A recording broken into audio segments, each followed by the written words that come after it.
పరమందు ఆసీనులై ఉన్న మా కన్న తండ్రి, మీ పవిత్రమైన, పరిశుద్ధమైన, ఉన్నతమైన,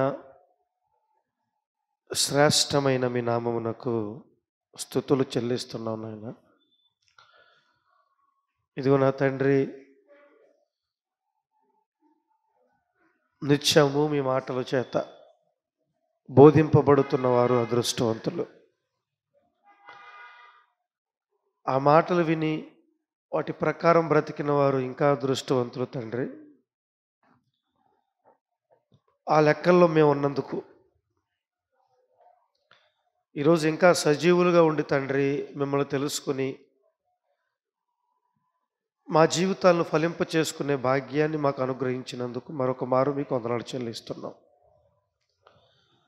మీ ఆత్మ సహాయంతో తండ్రి, మేమందరం కూడా ముందుకు వెళుతూ ఎట్టి పరిస్థితుల్లో కూడా తండ్రి మీకు బాధను మిగిల్చకుండా సంతోషాన్ని మాత్రమే ఇచ్చే బిడ్డలుగా మమ్మల్ని అందరినీ కూడా బలపరచమని, ఆయుత్తపరచమని క్రీస్తు వారి పేర ఈ ప్రార్థన మీకు సమర్పిస్తున్నాము తండ్రి. ఆమేన్. ప్రియమైన దేవుని పిల్లలారా, ఈరోజు ఒక ప్రాముఖ్యమైన పాఠాన్ని మనందరం కూడా నేర్చుకుందాం. దయచేసి అందరూ కూడా శ్రద్ధగా వినాల్సిందిగా నేను కోరుకుంటున్నాను. రాయబడిన వారు ఎవరు అనే పాఠం గురించి బ్యాచిలర్ 3rd డిగ్రీలో మరి పొందుపరిచిన ఒక ప్రాముఖ్యమైన సంగతి అండి. ఈరోజు క్రైస్తవ ప్రపంచానికే కాదు, ఈ భూమి మీద పుట్టిన ప్రతి మనిషికి అవసరమైన పాఠం. ఇలాంటి పాఠాలు మరి యూనివర్సిటీ వారు సమాజ శ్రేయస్సు కొరకు, సమాజాన్ని చైతన్యపరచడం కొరకు మరి అద్భుతమైన అంశాలను బైబిల్ నుంచి క్రోడీకరించి పొందుపరచడం జరిగింది. కాబట్టి మనమంతా కూడా వాటిని నేర్చుకునే ప్రయత్నం చేయాలి. తద్వారా నేర్చుకున్న అంశాలను మన జీవితంలో వాటిని అమలుపరచాలి. ఈ సమాజానికి ఆ ఉన్నతమైన సంగతులు బహిర్గతం చేయాల, మనం చెప్పాలి. చెప్పకపోతే ఈ ప్రపంచానికి ఎలా తెలుస్తుంది? దేవుడైతే మనకు జీవితం ఇవ్వటం వెనకాల ఆయనకున్న ఉద్దేశం ఏంటి? ఆయన ఆలోచనలు ఏంటి? అలాగే మన చరిత్ర ఏంటి? మన పూర్వోత్తరాలు ఏంటి?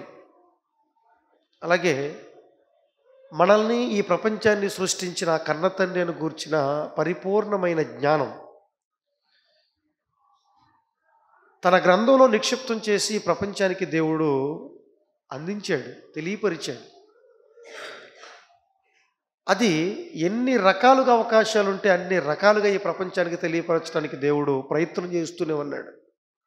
కానీ మనిషి మాత్రం బుర్ర పెట్టట్లా, ఆలోచించట్లా, తనకు నచ్చినట్టు బ్రతుకుతున్నాడు. ఈ భూమి మీద ఈ 60-70 సంవత్సరాల జీవితకాలమే నిజం అనుకుని భ్రమిస్తూ పేరు ప్రఖ్యాతల కొరకు, అధికారాల కొరకు, ఈ లోకంలో ఏదో ఉందని, ఇదే శాశ్వతం అనుకుని తర్వాత ఏమీ లేదన్నట్టుగా మనుషులందరూ బ్రతకటం మనం చూస్తున్నాం. ఇందాక విజయరాజు గారు ఒక మాటను జ్ఞాపకం చేశాడు. మోషే అల్పకాలము పాపభోగము అనుభవించుట కంటే అన్నాడు. మోషే ఎన్ని సంవత్సరాలు బతికాడండి భూమి మీద? మోషే భూమి మీద ఎంతకాలం బతికాడు? 120 సంవత్సరాలు. 120 సంవత్సరాల జీవితకాలాన్ని ఏమంటున్నాడంటే అల్పకాలము అంటున్నాడు. ఏమన్నాడు? అల్పకాలము. 120 సంవత్సరాల జీవితకాలాన్ని అల్పకాలం అంటే ఈరోజు నీ జీవితానికి, నా జీవితానికి ఏమైనా గ్యారంటీ ఉందా? లేదు.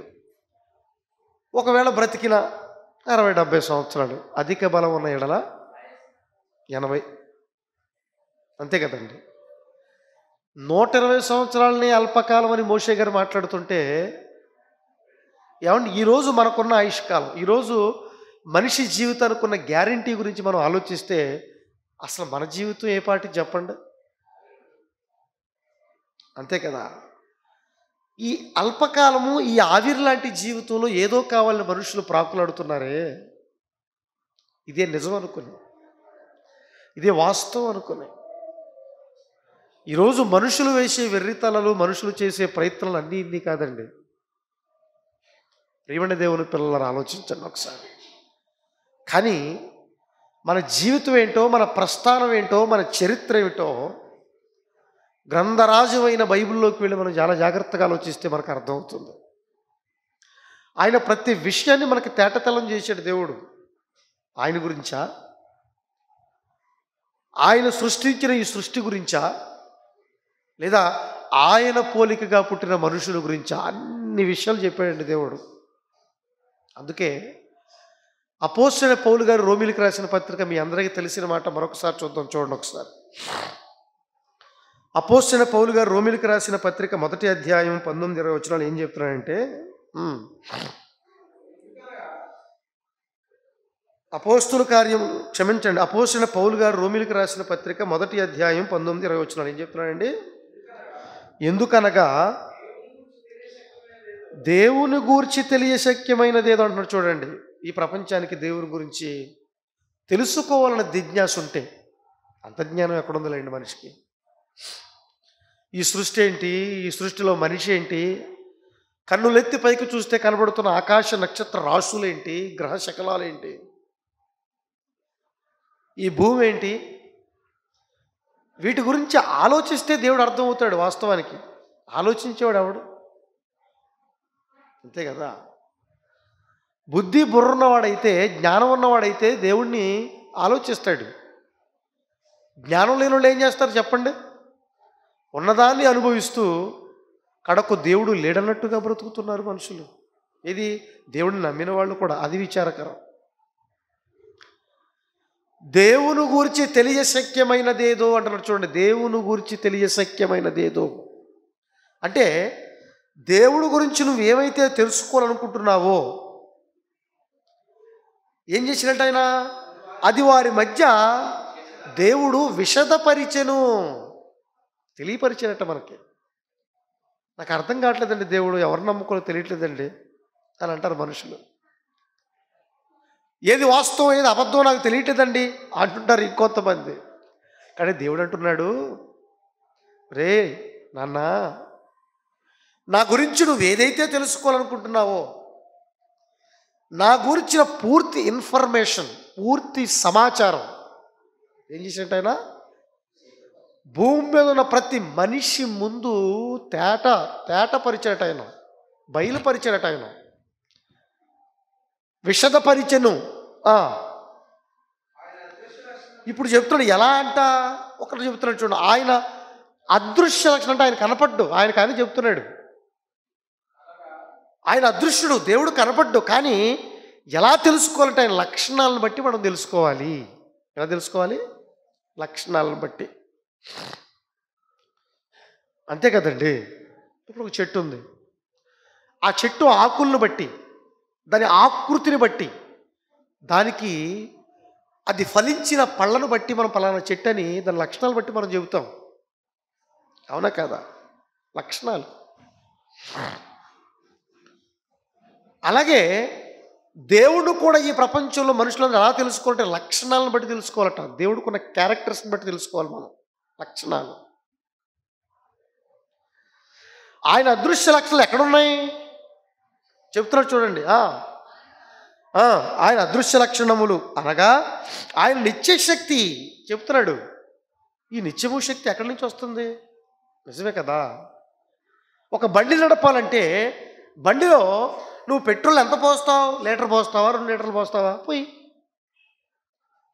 లీటర్ పోస్తే ఒక 50 కిలోమీటర్లు 60 కిలోమీటర్ల తర్వాత ఆగిపోతుంది కదా. మరి ఈ సృష్టి సుమారు ఎన్నో కోట్ల సంవత్సరాల నుంచి నిత్యము తిరుగుతుందట సృష్టి. అందులో సూర్యుడు ప్రకాశిస్తున్నాడు, సూర్యుడు వల్ల చంద్రుడు వెలుగుతున్నాడు, నక్షత్రాలు ప్రకాశిస్తున్నాయి, భూమి తిరుగుతుంది, పంటలు పండుతున్నాయి, వర్షాలు పడుతున్నాయి, మన కడుపులు నిండుతున్నాయి. ప్రతి సంవత్సరం కూడా రాసులు రాసులు పంట. ఏమండి ఈ సంవత్సరం ఎక్కడ దాకా ఎందుకు పోయినాయి. 2023 సంవత్సరంలో మనందరం కూడా మామిడికాయలు తిన్నాం, బీరకాయలు తిన్నాం, కాకరకాయలు తిన్నాం, టమాటాలు తిన్నాం. మనమే కాదు, ప్రపంచంలో ప్రతి మనిషి తింటున్నాడు. అంటే ఒక మనిషి, ఒక కుటుంబంలో ఒక బీరకాయలు అనుకోండి, ఒక కుటుంబం నలుగురుంటే ఎన్ని బీరకాయలు అవసరం వాళ్ళకి? 1 కిలో అనుకుందాం ఒక కుటుంబం. అలాగే ప్రపంచవ్యాప్తంగా ఒక రోజులో ఎన్ని కేజీలు తింటారు? అమ్మో 3 కేజీలు తింటారు, అంతే కదా ఒకరోజు. అలా సంవత్సరం ఎంత తింటారు? తిన్నాం. అలా ప్రతి పంటను తిన్నాం. మరలా వచ్చే సంవత్సరం మరలా వస్తున్నాయి బీరకాయలు, మరలా వస్తున్నాయి మామిడికాయలు, మరలా వస్తున్నాయి కాకరకాయలు, మరలా వస్తున్నాయి పుట్టగొడుగులు. ఎందుకు రావట్లేదు? అబ్బో అపారమైన సంపద. మరి ఈ నిత్యశక్తి ఒక బైక్లో 1 లీటర్ పెట్రోల్ పోస్తే 50-60 కిలోమీటర్కి వెళ్ళి అక్కడికి వెళ్ళి ఆగిపోయింది. మరి సూర్యుడు నాటి నుంచి నేటి వరకు తిరుగుతున్నాడు. ఏంటి నిత్యశక్తి? బుర్ర పెట్టాలి. బుర్ర పెడితే మనకు సూర్యుడు ఒక పాఠాలు నేర్పిస్తాడు, చంద్రుడు ఒక పాఠాలు నేర్పిస్తాడు, నక్షత్రాలు పాఠాలు నేర్పిస్తాయి, భూమి పాఠాలు నేర్పిస్తుంది. ఈ సృష్టిలో ఉన్న ప్రతి జంతువు, ప్రతి జీవి, చరాచర జీవరాశులు అన్నీ కూడా మనకి పాఠాలు నేర్పిస్తాయి. ఎస్, ఏ పాఠాలు? ఆధ్యాత్మిక పాఠాలు, దేవుని పాఠాలు నేర్పిస్తాయి మనందరికీ. అందుకే ఉపేంద్ర గారు ఒక చక్కటి ఒక టైటిల్ పెట్టాడు ఆయన, ఈ విశ్వమే పెద్ద విద్యాలయం అట. ఏ విద్యాలయం? దేవుని విద్యాలయం. ఈ విశ్వం దేవుని విద్యాలయం అని చెప్పి ఒక అద్భుతమైన టైటిల్ పెట్టాడు ఆయన. అద్భుతం. బైబిల్లో ఉందనుకోండి, అదే చెబుతున్నాడు అక్కడ.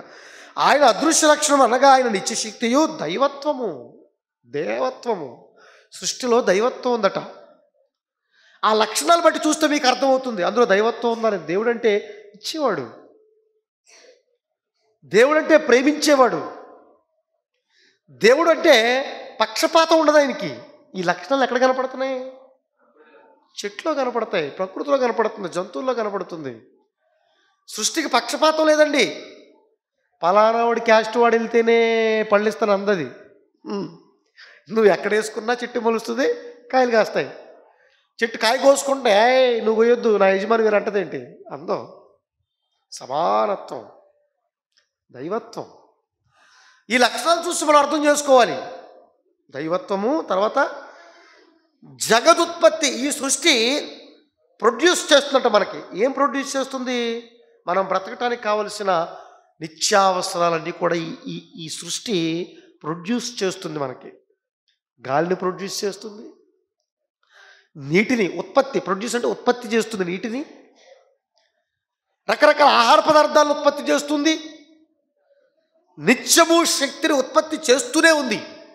అదే చెప్తున్నాడు, ఈ జగత్తు ఉత్పత్తి మొదలుకుని సృష్టింపబడిన ప్రతి వస్తువును మీరు ఆలోచించండి. ఆలోచించటం వలన తేటబడుచున్నవి క్లారిటీ అవుతుంది. ఏమవుతుంది? క్లారిటీ, స్పష్టత. ఎవరి మీద? దేవుడి మీద. తద్వారా నీ బ్రతుకు మీద ఎంత స్పష్టత. ఆలోచించు ప్రియమైన దేవుని పిల్లలారు, ఒకసారి మీరు అందరూ కూడా మనసు పెట్టండి. ఇలా కనుక మనం ఆలోచించగలిగితే అసలు మన జీవితం ఏంటో, మన చరిత్ర ఏంటో మనకు అర్థమవుతుంది, మన బ్రతుకేంటో మనకు అర్థమవుతుంది. ఈరోజు భూమి మీద చెప్పాను కదండి, భూమి మీదకి వచ్చిన మనిషి ఈ సృష్టిలో అన్నీ అనుభవిస్తున్నాడు, కానీ ఆ సృష్టి మనకు నేర్పించే పాఠాలు మాత్రం అర్థం చేసుకోలేకపోతున్నాడు. ఒక విత్తనం ఉందండి, ఒక విత్తనం ఉంది. ఆ విత్తనంగా చూస్తే నీకు ఎందుకు నువ్వు నేలలో నాటుతున్నావు? విత్తనాన్ని ఎందుకు నేలలో నాటుతున్నావు? విత్తనం నేలలో ఎందుకు నాటుతారు చెప్పండి? చెట్టు వస్తేనే కదా. అంటే ఆ విత్తనంలో చెట్టు ఉందని, ఆ చెట్టు వల్ల పెద్ద వృక్షంగా బయటకు వస్తుందని, తనకు ఒక మహాజీవితం ఉందని నీకు ఎలా తెలిసింది? ఆలోచించావా? అంటే ఆ విత్తనానికి కూడా తర్వాత జీవితం ఉందా? ఉందని మనకి సృష్టి చెబుతుంది, కానీ మనకు అర్థం కాలేదు, అనుభవించామంతే.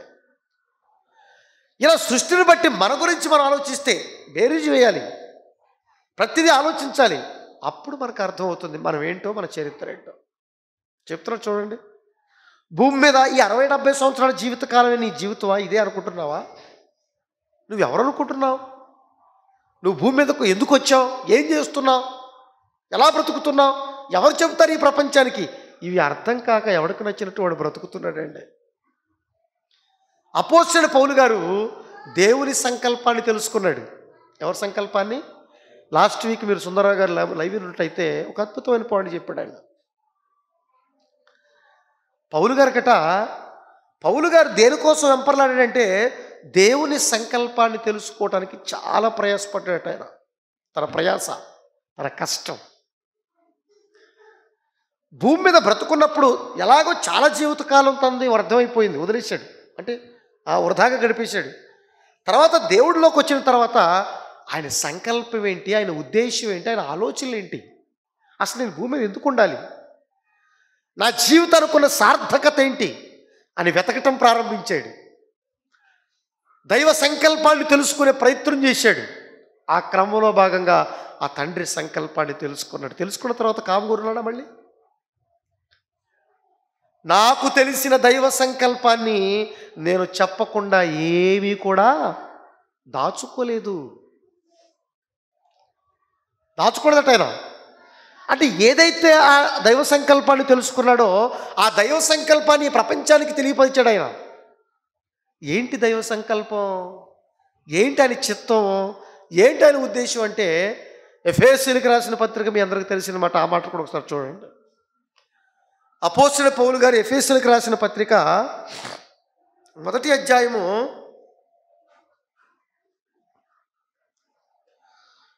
4-6 వచనాలు ఏం చెప్తున్నాడు చూడండి ప్రియమైన దేవుని పిల్లలారా. 4-6 వచనాలు ఏం చెప్తున్నాడండి? ఎఫెసీయులకు రాసిన పత్రిక 1వ అధ్యాయం 4-6 వచనాలు ఏం చెప్తున్నాడండి?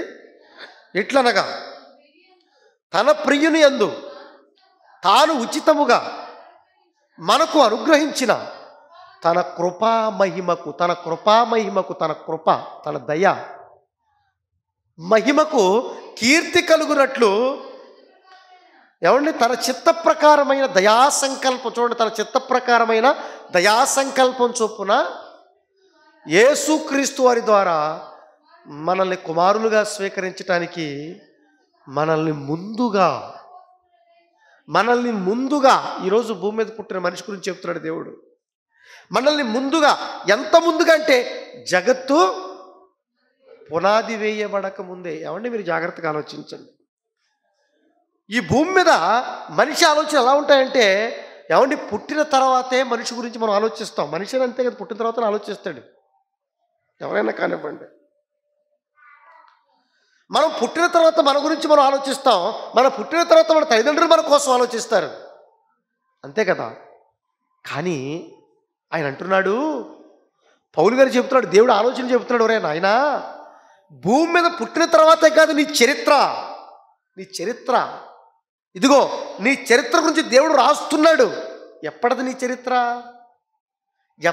చరిత్ర అంటే జగత్తుకు పునాది వేయబడక ముందే తన కోసము ఏర్పాటు చేసుకున్నాడట క్రీస్తు. తన కోసము. ఎవరి కోసం? మీరు జాగ్రత్తగా ఆలోచించండి. ఏమన్నా ఇక్కడ ఉన్నాం కదా మనందరం కూడా. ఈరోజు ఇక్కడ కూర్చున్న ప్రతి ఒక్కరు, ఈ యంత్రం ద్వారా వింటున్న ప్రతి ఒక్కరు ఈరోజు భూమి మీదకి వచ్చిన తర్వాత ఎవరి కోసం బ్రతుకుతున్నారు, ఏం ఆలోచిస్తున్నారు మీరు చెప్పండి. ఎవరి కోసం బ్రతుకుతున్నారు, ఏం ఆలోచిస్తున్నారు? కానీ దేవుడు అంటున్నాడు, బిడ్డ, నువ్వు నా కోసమే పుట్టావు. సాహసాలి ఉపేంద్ర గారి తమ్ముడు అద్భుతమైన పాట రాశాడు. నేను పుట్టింది నా తండ్రి కొరకే. మాటలను పాటలుగా మలిచాడు. వారే వా, వండర్ఫుల్. ఎస్, దేవుడు ఆలోచనలు ఉన్నవాడు ఎప్పుడు కూడా దేవుడి కోసం ఏదో ఒకటి చేయాలి. నేను పుట్టింది దేవుడి కోసం కదా. నేను పుట్టింది ఎవరి కోసం? దేవుని కొరకు, నాకు చేతులున్నాయి దేవుడి కొరకు, నాకు కళ్ళున్నది దేవుడి కొరకు, నాకు అవయవాలున్నది దేవుడి కొరకు. ఈ అల్పకాలము నాకు దేవుడు ఎందుకు ఇచ్చాడు? ఆయన కొరకే. ఆయనకి పేరు తీసుకోవాలంట, కీర్తి కలిగించాలి. దానికి పేరు, తన పేరు, తండ్రికి పేరు తీసుకోవాలంట. మన భూమి మీదకి వచ్చిన తర్వాత పేరు తీసుకొస్తున్నాం మనం? చెప్పండి. తండ్రికి పేరు తీసుకొచ్చినట్టుగా బ్రతుకుతున్నావా? భూమి మీదకి వెళ్ళిన తర్వాత నా కుమారులందరూ నాకు కీర్తి తీసుకురావాలి, తన కృపా మహిమకు కీర్తి కలుగునట్లు అంటాడు. ఎవరున్నారండి భూమి మీద? చెప్పండి. మనం భూమి మీదకి రాకముందే, ఈ జగత్తుకు పునాది వేయబడక ముందే, ఈ భూమి మీదకి సమూయేలు వస్తాడు, ఈ భూమి మీదకి దాసు వస్తాడు, ఈ భూమి మీదకి తిరుపతి స్వామి వస్తాడు, ఈ భూమి మీదకి నతనీయులు గారు వస్తాడు, ఈ భూమి మీదకి దేవరాజు గారు వస్తాడు, ఈ భూమి మీదకి యేసురత్నం వస్తాడు, ఈ భూమి మీదకి సురేంద్ర వస్తాడు, ఈ భూమి మీదకి కుమార్ వస్తాడు, ఈ భూమి మీదకి పౌలు వస్తాడు, కళ్యాణ్ వస్తాడు. ఎస్, వచ్చి ఏం చేయాలి? భూమి మీదకి వచ్చిన యేసురత్నం నాకు పేరు తీసుకురావాలి, నా కోసమే బ్రతకాలి, నా కోసమే బ్రతకాలి. ఎవరికి తెలుసండి ఇది? చెప్పండి. ఈ వ్రాయబడిన చరిత్ర ఎవరికి తెలుసు? ఏమండి, ఈరోజు భూమి మీద కొన్ని వాటిలో పేర్లు ఎక్కించుకోసం పేర్లు ఎక్కడం కోసం, ఆధార్ కార్డు కోసం, లేకపోతే పాన్ కార్డు కోసం, లేకపోతే గిన్నీస్ బుక్లో రికార్డు ఎక్కించుకోవడం కోసం కొంతమంది పేర్లే ఉంటాయి. అందులో స్టంట్స్ చేసిన వాళ్ళ పేర్లే ఉంటాయి ఆ గిన్నీస్ బుక్లో. అప్లై చేసుకున్న పేరు మాత్రం ఉండదు ఆధార్ కార్డులో. కానీ మనందరి గురించి, ఈ భూమి మీద పుట్టిన ప్రతి ఒక్కరి గురించి దేవుడు రాసుకున్నాడట. ఈరోజు భూమి మీద మనం పుట్టామంటే మనది వ్రాయబడిన చరిత్ర. ఏ చరిత్ర? ఎవరి చేత వ్రాయబడిన చరిత్ర? దేవుని చేత వ్రాయబడిన చరిత్ర. అంటే మనందరి దేవుడి చేత వ్రాయబడిన చరిత్ర అయినప్పుడు, అంత గొప్ప ఘన చరిత్ర మనకున్నప్పుడు భూమి మీదకి వచ్చి ఎలా బ్రతుకుతున్నామండి? దేవుణ్ణి బ్రతికిస్తున్నావా మనం? ఈ సమాజంలో ఆయన్ని బ్రతికిస్తున్నావా? ఆయన నిరూపిస్తున్నావా? ఆయన్ని చూపిస్తున్నావా? ఆయనకి పేరు తీసుకొస్తున్నావా? మనల్ని బట్టండి. కానీ ఈ సృష్టిలో దైవ లక్షణాలు కొట్టొచ్చినట్టు కనబడుతున్నాయి. దేవుణ్ణి నిరూపిస్తుంది ఈ సృష్టి, దైవత్వాన్ని చూపిస్తుంది ఈ సృష్టి, నిత్య శక్తినిస్తూ ఆయన ఉనికిని చూపిస్తుంది ఈ సృష్టి. కానీ ఆయన పోలికగా, ఆయన వ్రాసుకున్న విధముగా ఈరోజు భూమి మీదకి వచ్చి ఆయనకి నచ్చినట్టుగా బ్రతికేది ఎవరు? ఆయన లక్షణాలు చూపించి ఆయన ఉనికిని ఈ భూమి మీద సుస్థిరంగా కాపాడేది ఎవరు? దేవునికి సుస్థిర స్థానాన్ని కల్పించేది ఎవరు? ఇటుకి సమాధానం లేవండి. మనిషి సమాధానం చెప్పలేడు. ఎందుకంటే ఈ రకంగా ఎవరు ఆలోచించలేదు కదండి. ఎవరు ఆలోచించారు? ఎవరు ఆలోచించలా. ఎందుకు వస్తారు కంటారు చూడండి. 11-12 వచనాలు కూడా ఏం చెప్తున్నాడు చూడండి ఒకసారి. 11-12 వచనాలు చెప్తున్నాడు. మరియు క్రీస్తునందు ముందుగా నిరీక్షించిన మనము తన మహిమకు కీర్తి కలుగజేయవలనని. ఎవరి మహిమకి? గుర్తుపెట్టుకోండి. ఈ భూమి మీద పొద్దున్న లేచిన కానించి సాయంత్రం వరకు ఎవరి కోసం ఆలోచిస్తున్నావు? దేనికోసం బ్రతుకుతున్నావు? ఏం చేస్తున్నావు? నీ బ్రతుకు దేవునికి మహిమ ఉందా? దేవునికి కీర్తి ఉందా? దేవునికి పేరు ప్రఖ్యాతలు తీసుకొచ్చే దేవుడు ఉందా? చెప్పు.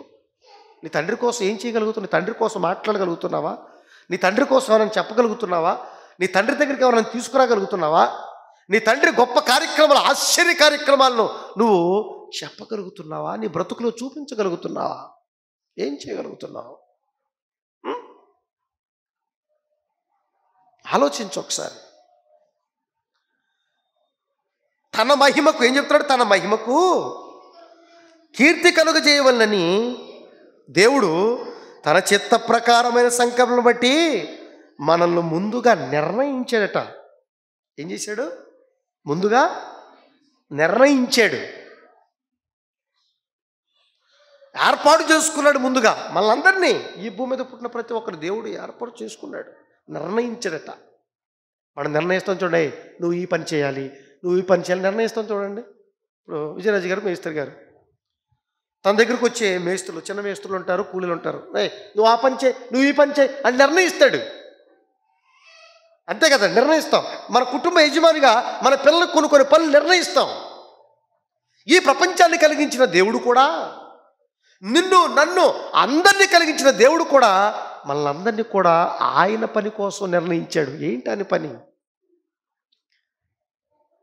ఆయన కీర్తి కలిగించాలి, నువ్వు ఆయనకి మహిమను తీసుకోవాలని నిర్ణయించాడు. ఎస్, ఇక్కడ కూర్చున్న ప్రతి స్త్రీని అందుకే నిర్ణయించాడు, ప్రతి పురుషుడు అందుకే నిర్ణయించాడు. ఎందుకయ్యా అంటే నీ జీవితంలో దేవుడు చాలా స్పష్టంగా కనబడాలి, ఆయనకు కీర్తి కలిగించాలి, ఆయన్ని గొప్పగా చూపించాలి. నా తండ్రిని నీ తండ్రిని నువ్వు మొయ్యాలి, నీ తండ్రిని ఉన్నతంగా చూపించాలి నువ్వు. ఎస్, తండ్రి కోసం బాగా బాగా బ్రతకాలి, బాగా చెప్పాలి నువ్వు. ప్రియమైన దేవుని పిల్లలారా, ఆలోచించండి. ఆ పక్కెళ్తే 10వ వచనం చెప్తాడు, 2వ అధ్యాయం 10వ వచనం చెప్తాడు ఏమని? మరియు వాటి యందు మనం నడుచుకొనవలెనని చెబుతున్నాడు. చూడండి, నిర్ణయించాడు. ఏమి నిర్ణయించాడు చెబుతున్నాడు? దైవ సంకల్పాన్ని చెబుతున్నాడు పౌలు గారు ఎఫెసీ పత్రికలో. దేవుని సంకల్పాన్ని, ఆయన ఉద్దేశాలు చెబుతున్నాడు నీ పట్ల, నా పట్ల, ఈ ప్రపంచం పట్ల. వాటి యందు, వేటి యందు? దేవుడు నిర్ణయించిన వాటి యందు. అది దేవుడు సంకల్పంలో భాగంగా ఏవైతే నిర్ణయించాడో వాటి యందు మనము ఏం చేయాలట? నడుచుకోవాలి. బిడ్డ, నడుస్తున్నావా? వేటి యందు నడుస్తున్నావు? యేసుక్రీస్తు అయితే ఏం చేసినా తెలుసా? మత్తయి సువార్త 26వ అధ్యాయం 4. ఇది అలాగే ఉంచండి. మత్తయి సువార్త 26:24 వచ్చిన ఏం చెప్తున్నాడు చూడండి ఒకసారి. 26:24 వచ్చినాల్లో, 26:24 వచ్చినలో మనుష్య కుమారుని గూర్చి వ్రాయబడిన ప్రకారము అన్నాడు. చూడండి, వ్రాయబడిన ప్రకారము మనకి స్ఫూర్తి, మనకి మాదిరి, మనకి రోల్ మోడల్, మనకి దిశానిర్దేశం చేసిన మహనీయుడు యేసుక్రీస్తు గురించి దేవుడు ఏం చెబుతున్నాడంటే మనుష్య కుమారు గురించి వ్రాయబడిన ప్రకారము.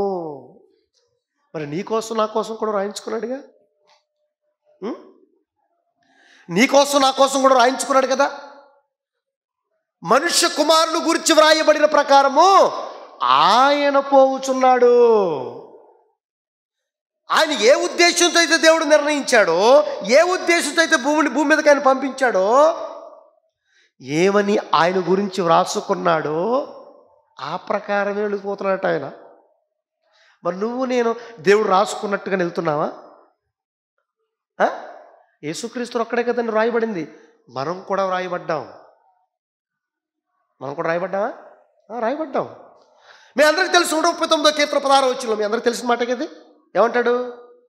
139వ అధ్యాయం దావీదు గారు చెప్తాడు. చూడండి, మన గురించి చెప్తాడు 16వ వచనంలో. యేసుక్రీస్తు వారిదే రాయబడిన చరిత్ర అనుకుంటే పొరపాటు. ఏం చెప్తున్నాడు చూడండి అక్కడ, ఏం చెప్తున్నాడు చూడండి ఒకసారి అక్కడ. నేను పిండమునై ఉండగా నీ కన్నులు నన్ను చూచాయి కన్న తండ్రి, నియమింపబడిన దినములు ఒకటైనను కాకముందే. ఏమన్నాడు? నియమింపబడిన దినములు ఒకటైనను కాకమునుపే. అంటే భూమి మీదకి నువ్వు రంగప్రవేశం చేయకముందే, ఆరంగేట్రం చేయకముందే, తల్లి గర్భాన్ని చీల్చుకుని భూమి మీదకి రాకముందే, నువ్వు తల్లి గర్భంలోకి వెళ్ళకముందే. ఇంకా మాట్లాడితే ఏమన్నాడు అక్కడ? వ్రాయబడిన నియమింపబడిన దినములలో ఒకటైనను కాకమునుపు. భూమి మీద కొన్ని దినాలు నీకు నియమించాడు. చెప్పాను కదా, ఎంతకాలమో తెలియదు అది.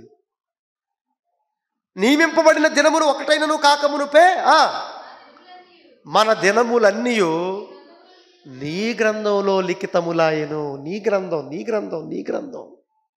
ఏ గ్రంథం? మన పేరు వాటర్ లిస్ట్లో లేదనుకోండి, కొట్టుకు చచ్చిపోతాం మనం.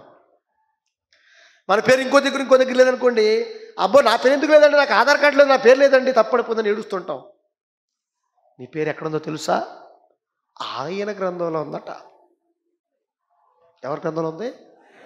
దేవుని గ్రంథంలో లిఖితములాయను. నీకు అవయవాలు చేసేది, నువ్వేం చేయాలో ప్రతిదీ కూడా రాసుకున్నాడట.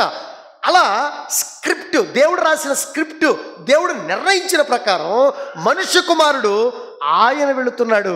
నాయనా నువ్వు సిలువెక్కాలి, నాయనా నా కోసం బ్రతకాలి, నాయనా నాకు కీర్తిని తీసుకురావాలి. తీసుకొచ్చాడు యేసుక్రీస్తు. అమ్మో ఎంత కీర్తిని తీసుకొచ్చాడు బిడ్డ, పెద్ద బిడ్డ, నా పెద్ద కొడుకు, నా పెద్ద కుమారుడు ఎంత కీర్తి తీసుకొచ్చాడో, నాకు పెద్ద పేరు తీసుకొచ్చి పెట్టాడు. ఈ చిన్న కొడుకులే తర్వాత పుట్టినోళ్ళు తర్వాత తీసుకురాలేకపోతున్నాడు, బాధపడుతున్నాడు దేవుడు. అర్థమవుతుందండి నేను చెప్పే పాఠం? మైండ్కి ఎక్కుతుందా మీకు? ఎక్కించుకోవాలి మైండ్కి. ఉన్నతమైన విషయాలు ఇవన్నీ, ఉన్నతమైన అంశాలు ఇవి. మరి ఈరోజు భూమి మీద పుట్టిన ఉదయ భాస్కర్ ఎందుకు వ్రాయబడిన ప్రకారం బ్రతకలేకపోతున్నాడు? ఈరోజు భూమి మీదకి వచ్చిన మనం ఎందుకు వ్రాయబడిన ప్రకారం మనం బ్రతకలేకపోతున్నాం? ఆలోచించండి ప్రియమైన దేవుని పిల్లలారా. ఆయన నిర్ణయించిన వాటి ఎందుకు మనం ఎందుకు నడుచుకోలేకపోతున్నాం? ఏమండి, పేరు కీర్తి తీసుకురావటానికి అటు ఉంచండి, ఏం చేస్తున్నారు? అపకీర్తి తీసుకొస్తున్నాం మన బ్రతుకుతో, మన జీవితాలతో. మరి ఎవరు దేవుడిని చూపిస్తారు చెప్పు? ఆయన కనపడ్డావు, నిన్న భూమి మీదకి పంపించాడు, నువ్వు చూపించరా నన్ను నిరూపించు ఆయన అని. మనం ఏం చేస్తున్నాం చెప్పండి? ఒక్కరికైనా చూపించగలిగాం మన జీవితంలో? ఒక్కరికి, మన తండ్రిని ఒక్కరికైనా చూపించగలిగాం? మనం ఒక్కరికైనా పరిచయం చేయగలిగామా? చెప్పండి. మన పేర్లు ఉంటాయి ఎక్కడ? ఆయన గ్రంథంలో లిఖితములాయను అంటాడు. యేసుక్రీస్తు కూడా మాట్లాడతారు కదా, మీ అందరికి తెలిసిన మాట ఎక్కడుంది? హెబ్రీ పత్రిక ఎన్నో వచనం?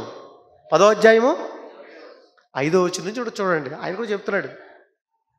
హెబ్రీ పత్రిక, అపోస్తలుడైన పౌలు గారు హెబ్రీలు రాసిన పత్రిక 10వ అధ్యాయము 5వ వచనం నుంచి 7వ వచనం వరకు జాగ్రత్తగా చూస్తే అక్కడ ఏం చెప్తున్నాడు? కాబట్టి ఆయన ఈ లోకమందు ప్రవేశించినప్పుడు చెబుతున్నాడు, దైవ సంకల్పాన్ని చెబుతున్నాడు యేసుక్రీస్తు వారు. ఏమని? ఆయన ఈ లోకమందు ప్రవేశించినప్పుడు బలియు అర్పణయు నీవు కోరలేదు కానీ కన్న తండ్రి, నాకు ఒక శరీరాన్ని అమర్చితివి. భూమి మీద ఇంతకాలం నియమించిన నాకు, నిర్ణయించిన నాకు, ఈ భూమి మీద నీ కార్యక్రమాలు చేయటానికి నాకు ఒక శరీరాన్ని బిగించావు కన్న తండ్రి. చేతులను బిగించావు, కాళ్ళను బిగించావు, కళ్ళనిచ్చావు, అందమైన రూపాన్ని ఇచ్చావు తండ్రి. కానీ ఈ రూపంతో, ఈ బ్రతుకుతో ఏం చేస్తుంది ఈ ప్రపంచం? ఏం చేయగలుగుతుంది ఈ ప్రపంచం? చెప్పండి. కానీ యేసుప్రభు గారు అంటున్నాడు, నా తల్లి గర్భం నాకు ఒక శరీరాన్ని అమర్చితివి. పూర్ణ హోమములు, పాప పరిహారార్థ బలులను నీకు ఇష్టమైనవి కావు కన్న తండ్రి. అప్పుడు నేను గ్రంథపు చుట్టలో నన్ను గూర్చి వ్రాయబడిన ప్రకారం, రిపీట్ చేస్తున్నాడు చూడండి. గ్రంథపు చుట్టలో నన్ను గూర్చి వ్రాయబడిన ప్రకారం అంటే యేసుక్రీస్తు వారి గురించి గ్రంథంలో రాసుకున్నాడు. రాయబడ్డ చరిత్ర మన అందరి గురించి రాసుకున్నాడు. మీ అందరికీ తెలుసు, ఫిలిప్పీలు రాసిన పత్రిక కూడా 4వ అధ్యాయం 3వ వచనం ఏమంటుందండి? ఫిలిప్పీలు రాసిన పత్రిక అపోస్తలుడైన పౌలు గారు 4వ అధ్యాయం 3వ వచనంలో, 4:3లో 4:3 ఏమంటున్నాడండి?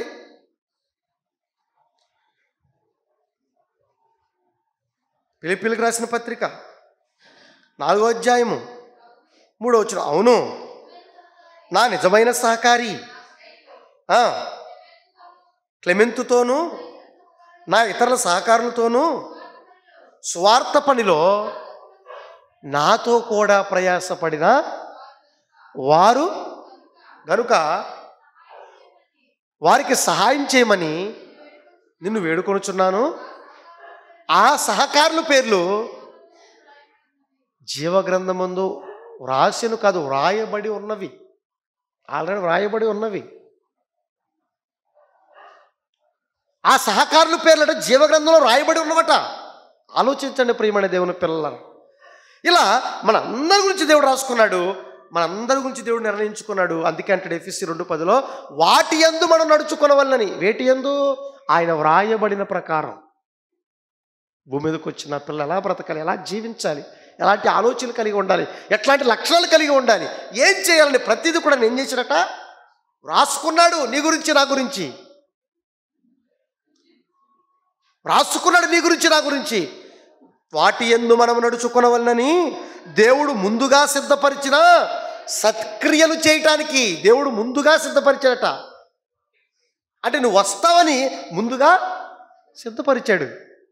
చూడండి, కూలీల్ని అన్నం తీసుకొచ్చిన తర్వాత తీసుకురాక ముందు మేస్త్రి గారు ఏం చేస్తారంటే పలానా పనిని సిద్ధపరుస్తారే, నువ్వు ఇవాళ ఎలివేషన్ చెయ్యి, ఇవాళ నువ్వు అలమరలు చెయ్యి, అవునా, ఇవాళ నువ్వు బద్దలాగు, ఇవాళ నువ్వు ప్లాస్టింగ్ చేయి, ఇవాళ ఆ పని చేయి, ఇవాళ ఈ పని చేయి అని ఎలాగైతే ఒక మేస్త్రి నిర్ణయిస్తాడో, ఎలాగైతే ఒక యజమాని నిర్ణయిస్తాడో, రే ఇంట్లో ముగ్గురు కొడుకులు ఉంటే నువ్వు నీళ్ళు తీసుకురా, నువ్వు కొట్టుకడికి వెళ్ళి సరుకులు తీసుకురా, నువ్వు పలానా దగ్గరికి వెళ్ళు, నువ్వు అమ్మన హాస్పిటల్ తీసుకెళ్ళు అని ఎలాగైతే ఒక యజమాని నిర్ణయిస్తాడో, భూమి మీదకి వచ్చిన మనందరినీ ఏమండి మనందరం ఏ సత్క్రియలు చేయాలో, ఏ పని చేయాలో ముందుగా ఏం చేసేట ఆయన సిద్ధపరిచేట సత్క్రియలు చేయటానికి.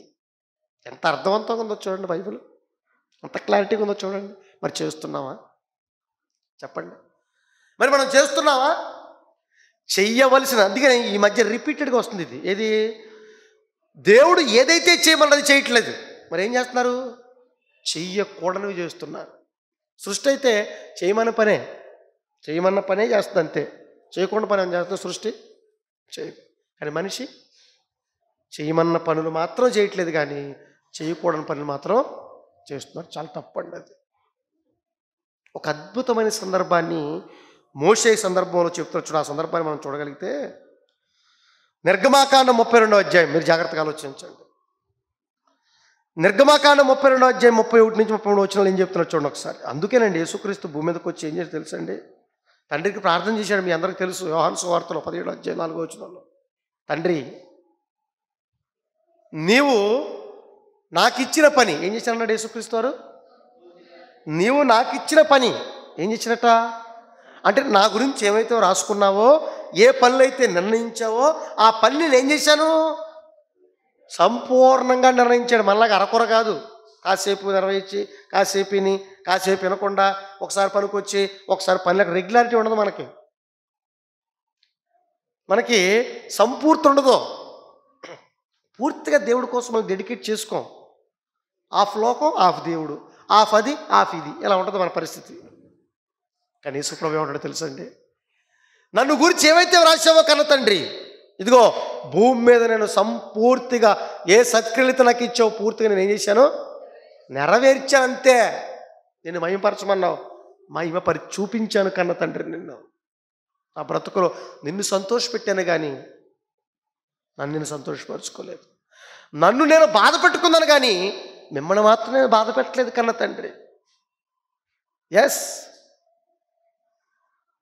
నన్ను నేను బాధ పెట్టుకున్నాను, కానీ నిన్ను మాత్రమే బాధ పెట్టలేదు తండ్రి. నీ కార్యక్రమాలు చేశాను. అలా మనం కూడా చేయాలి. ఎస్, వ్రాయబడిన ప్రతి ఒక్కరు, పుట్టిన ప్రతి ఒక్కరు కూడా దేవుని కార్యక్రమాలు చేయాలి. మనం రాయబడిన చరిత్ర అండి మనది. అదే చెప్తున్నా చూడండి. నిర్గమాకాండం 32వ అధ్యాయం 31 నుంచి 33 వచనాలు ఏం చెప్తున్నాడండి? 31 నుంచి 33 వచనాలు, అప్పుడు మోషే యెహోవా యొద్దకు తిరిగి వెళ్ళి, అయ్యో ఈ ప్రజలు గొప్ప పాపము చేసిరి, వారు బంగారు దేవతలు తన కొరకు చేసుకొనిరి. ఏం చేస్తారట వాళ్ళు ఇశ్రాయేలు? వాళ్ళు చేసిన పాపభూయిష్టమైన లోపభూయిష్టమైన కార్యక్రమం అందరికీ తెలుసు, చాలాసార్లు మాట్లాడుకున్నాం.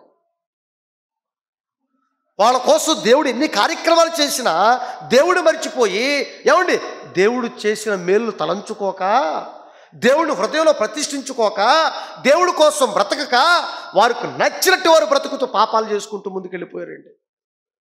దేవుడు కోపం వచ్చేసింది.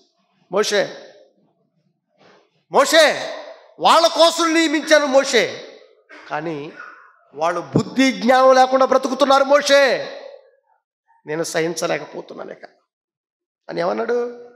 32లో, అయ్యో నేను వాళ్ళని లేపేస్తానంటున్నాడు దేవుడు. నేను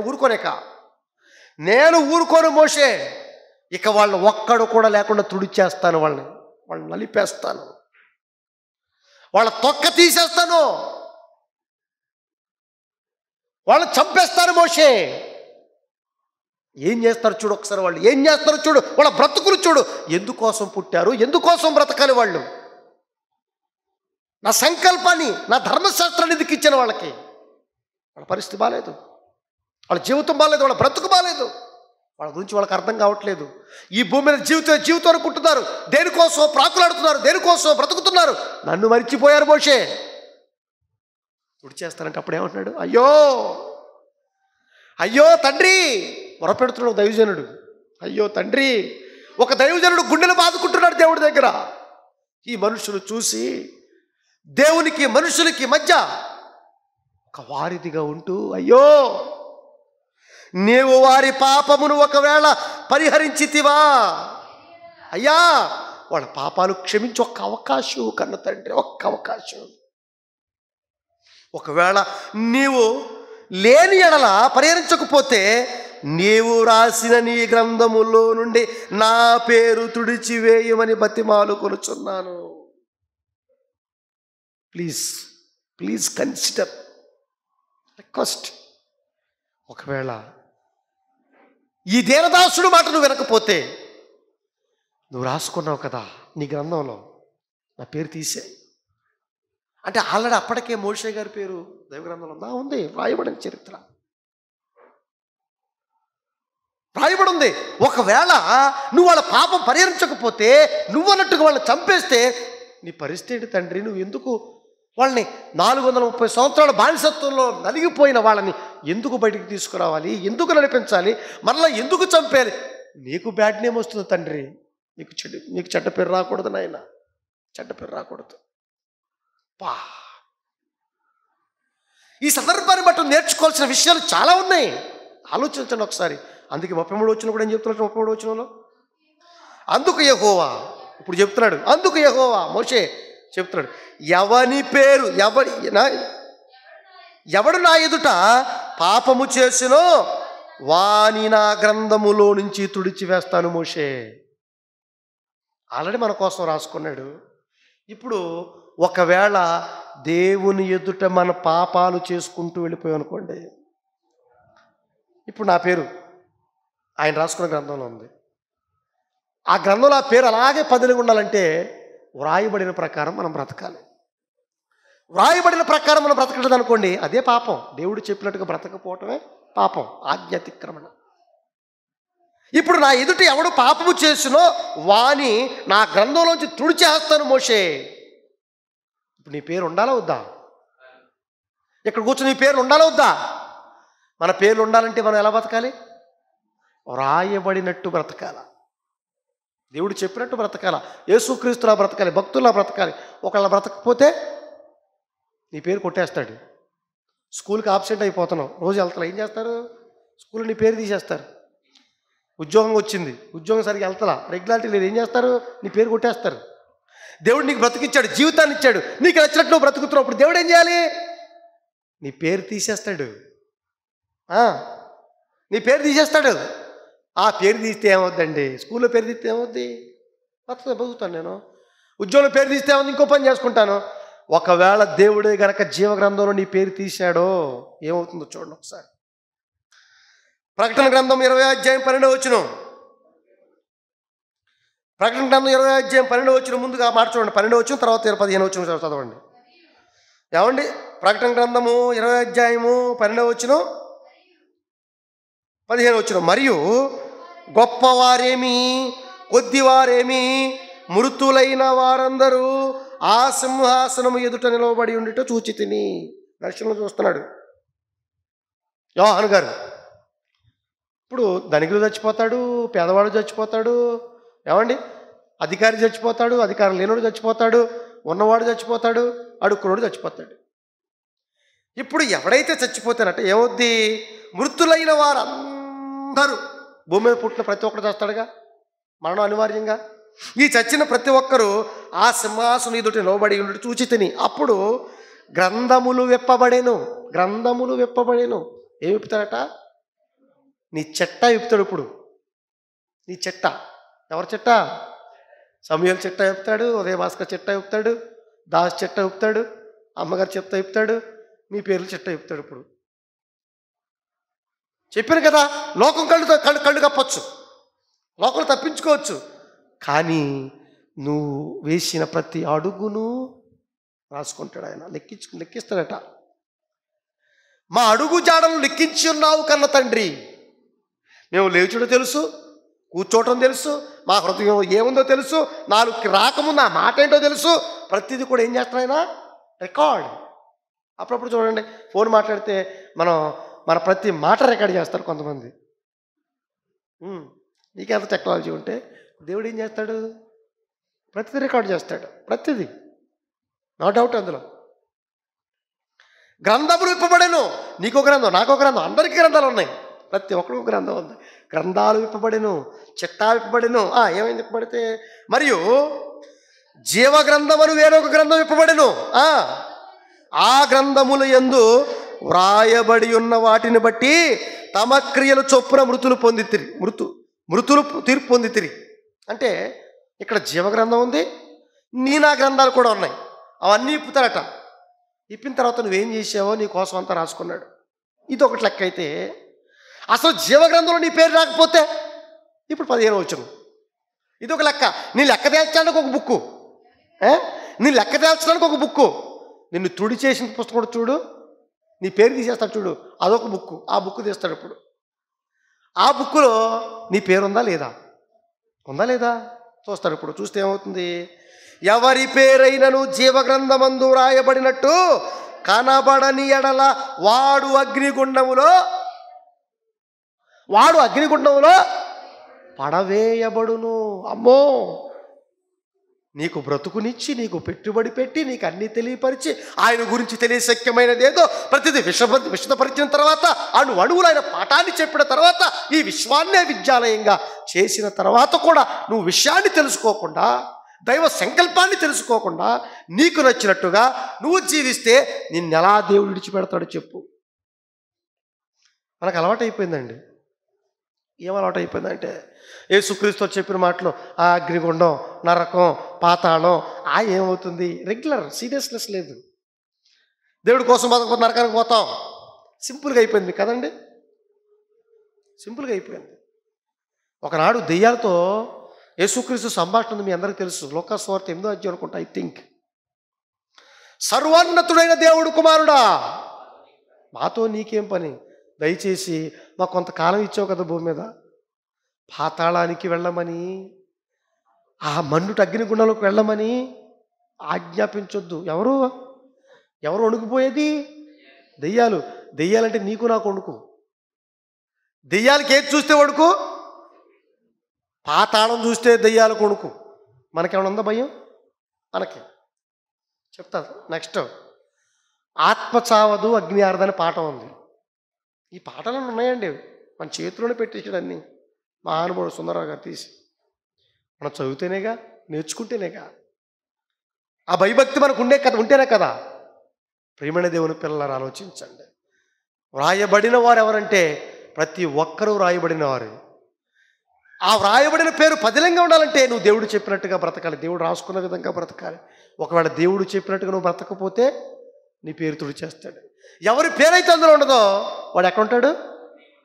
ఇక్కడ పేరు ఉండకపోతే అక్కడ పేరు ఉంటుంది. అక్కడ ఒక లిస్ట్ ఉంది, అగ్నిగుండంలోకి లిస్ట్ ఉంది, అక్కడ ఉంటుంది నీ పేరు. రిజల్ట్ వచ్చినప్పుడు చూసుకుంటారు, నా పేరు ఉందా లేదా. ఇల్లు సెలెక్ట్ అయితే సెలక్షన్ లిస్ట్ నా పేరు ఉందా లేదా. ఈసారి కాబట్టి సెకండ్ లిస్ట్. అలాగే దేవుడు కూడా నీ పేరు లేకపోతే నువ్వు ఎక్కడ వేసుకోవాలి లిస్ట్? అప్పుడు నీ పేరు ఎక్కడ ఎత్తుకోవాలి? ఎక్కడ లేకపోతే ఇంకో చోట ఉంటుంది. ఎక్కడ? అగ్నిగుండంలో. కాబట్టి ప్రియమైన దేవుని పిల్లలారా, మీరందరూ కూడా అగ్నిగుండంలోకి వెళ్ళకూడదు. దేవుడు శిక్షకు మీరు పాత్రలు కాకూడదు. కాబట్టి మీ జీవితం ఏంటో, మీ చరిత్ర ఏంటో తెలుసుకోండి. దేవుడు చెప్పినట్టుగా బ్రతకండి. దేవుడికి ఘనత తీసుకొచ్చే విధంగా బ్రతకండి. జీవగ్రంథంలో మీ పేరును కాపాడుకోండి. నిత్య దేవుని సన్నిధికి ఆనందంగా చేరుకోండి. కళ్ళు మూసుకొని ప్రార్థన చేసుకుందాం. పరమందు ఆశీనులై ఉన్న మా కన్న తండ్రి, మీ పవిత్రమైన పరిశుద్ధమైన నామమునకు వందనాలు చెల్లిస్తున్నాను నాయన.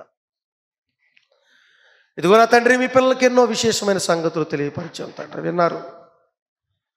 విన్న ఏ మాటను మర్చిపోకుండా హృదయం అనే పలక మీద రాసుకునే తండ్రి, వాటి ప్రకారం బ్రతకగలిగే ధన్యతను ప్రసాదించండి.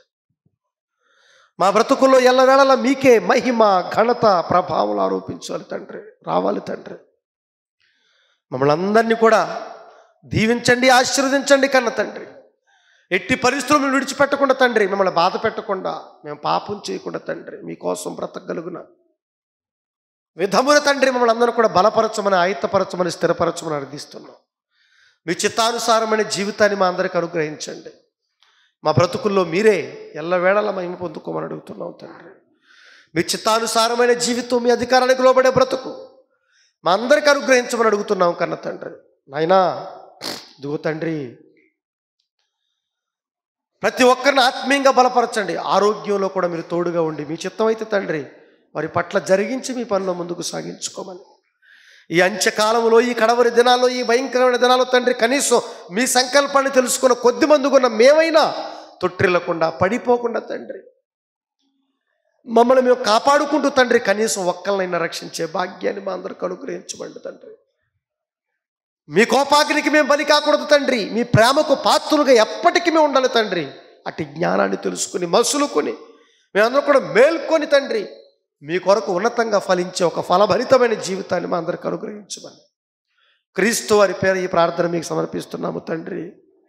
తండ్రి అయిన దేవుని ప్రేమ, కుమారుడైన యేసుక్రీస్తు వారి కృప, పరిశుద్ధాత్మ దేవుని సన్నిధి సహవాసము కూడా వచ్చిన మనకు సకల పరిశుద్ధులకు తోడై ఉండి నడిపించునుగాక. ఆమేన్.